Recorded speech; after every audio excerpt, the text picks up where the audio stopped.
সরকার যখনই চায় তখনই নির্বাচনের নিরাপত্তা নিশ্চিতে প্রস্তুত আইনশৃঙ্খলা রক্ষাকারী বাহিনী এমন দাবি করেছে স্বরাষ্ট্র উপদেষ্টা জাহাঙ্গীর আলম চৌধুরী।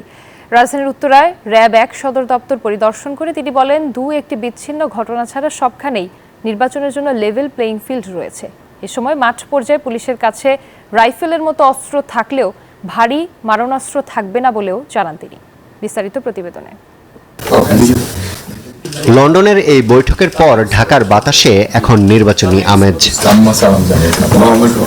রাজনীতির চোরাগুলি নয়, দেশের ক্ষমতার পালাবদল হোক ভোটের মাধ্যমে, এমন প্রত্যাশায় বাংলাদেশ। ফেব্রুয়ারির মাঝামাঝি বান্ডেল থাকলে প্রতি সেনমানিতে টাকা বাঁচবে।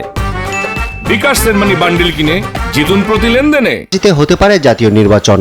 লন্ডন বৈঠকের পর এমন ইঙ্গিতে কতটা প্রস্তুত আইন শৃঙ্খলা বাহিনী তা জানালেন স্বরাষ্ট্র উপদেষ্টা। যে সময় উনি ডিসিশন নেবেন ইলেকশনের ডেট, আমরা সেই সময়ের জন্য সবসময় প্রস্তুত আছি। স্বরাষ্ট্র উপদেষ্টা বলছেন, এখন পর্যন্ত দেশে যে রাজনৈতিক পরিবেশ বিরাজ করছে তাতে লেভেল প্লেইং ফিল্ড ঠিক রয়েছে। আমাদের ইলেকশন যে সময় হবে ওই সময়ের জন্য যে ধরনের প্রস্তুতি দরকার হবে আমরা ওই ধরনের প্রস্তুতি। এর আগে এপিবিএন কার্যালয় পরিদর্শন করে তিনি বলেন, মাঠ পর্যায়ের পুলিশের হাতে থাকবে না আর ভারী অস্ত্র। আরিফুল ইসলাম, নিউজ 24, ঢাকা।